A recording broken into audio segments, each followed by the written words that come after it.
What's up, Seattle? How you guys doing? Man, yeah, I just rolled up here with Sam Miller from Olympia, where we both attend Evergreen State College. We're actually both graduated at 34, so we're both winning. Yeah, maybe you guys have heard of that college. It's got a bit of a reputation for being a place that encourages like far left, anti-establishment thought, which is why I was so surprised earlier this quarter when one of my classmates told me that back in November, he voted for Donald Trump. I couldn't believe it. I was like, serious, kid? You voted? Cool!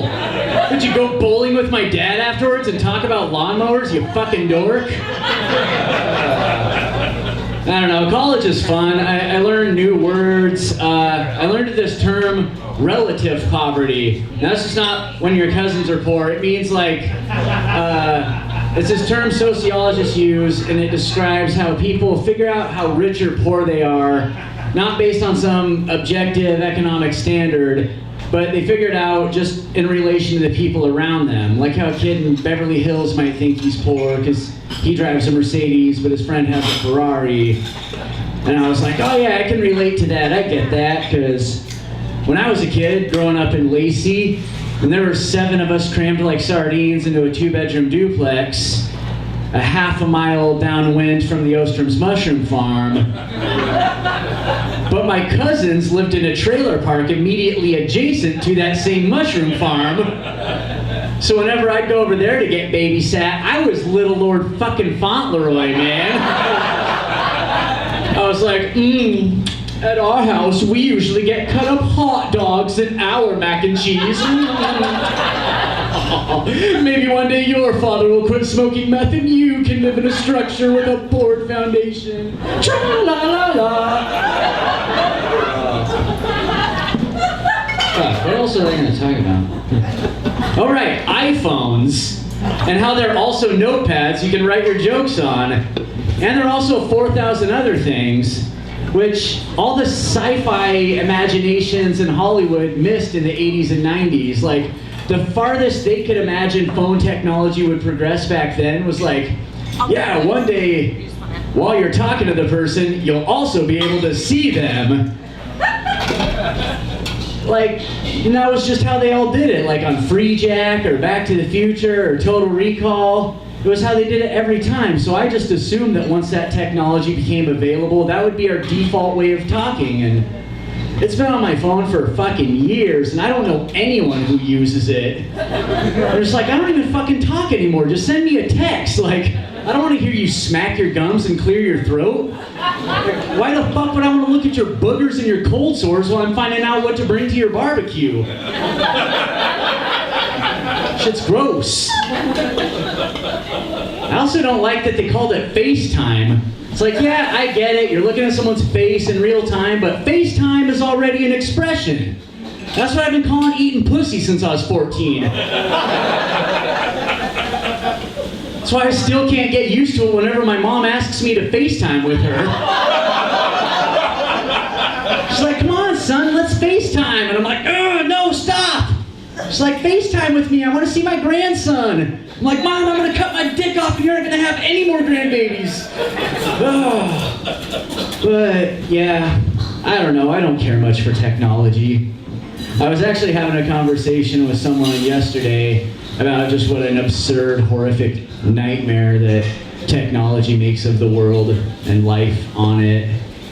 And he was like, I don't know, man. You can't be against all technology. Like, what about medical technology? How much less likely are you to die from a treatable illness than you would have been 200 years ago? I was like, that's fair, but also, how much more likely are you to die from accidentally drifting into oncoming traffic? Because you can't go 5 minutes without looking at Facebook because you're already dying of loneliness.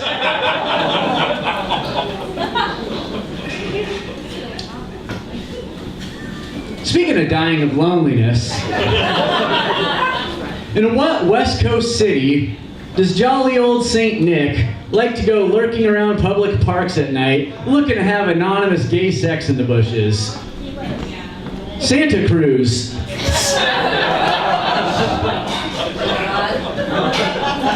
Some of you millennials don't know about cruising, I get it. It's sad, the cruising spots kind of disappeared from the American landscape. It's like the drive-in movie theater. You know, there's only one left, and it's in Shelton. But yeah, it's, you know, technology once again, like Tinder and Grindr have done to the anonymous dick-sucking bush in the park what Netflix and Hulu did to Blockbuster Video. It's sad. None of you millennials will know the simple joys of making a choice under those circumstances. Got too many options. It's like, I don't know, you guys remember being a little kid and you'd spend the night at grandma's and she didn't have cable and she only had like 5 movies on VHS?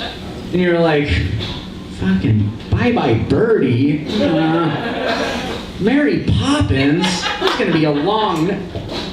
Is that Die Hard? Holy shit, Darren, Grandma has Die Hard! You and your brother had never been more excited to watch Die Hard in all your fucking lives! I swear to God, if you went home tonight and Die Hard was what you saw on Netflix first, you'd be like, oh yeah, maybe. I'll peruse my other 5,000 available options. Maybe I'll circle back around to that. And it's kind of sad to imagine that I think that's pretty much where my sex appeal has landed in my mid-30s. Like when I'm the first guy you see on your hookup app, you're gonna be like, that's a strong maybe. Let's not paint ourselves into a corner while the night is still so young. But if you go to the anonymous dick-sucking bush at night, and it's just me and 4 other married guys, you'd be like, yippee-ki-yay, motherfucker.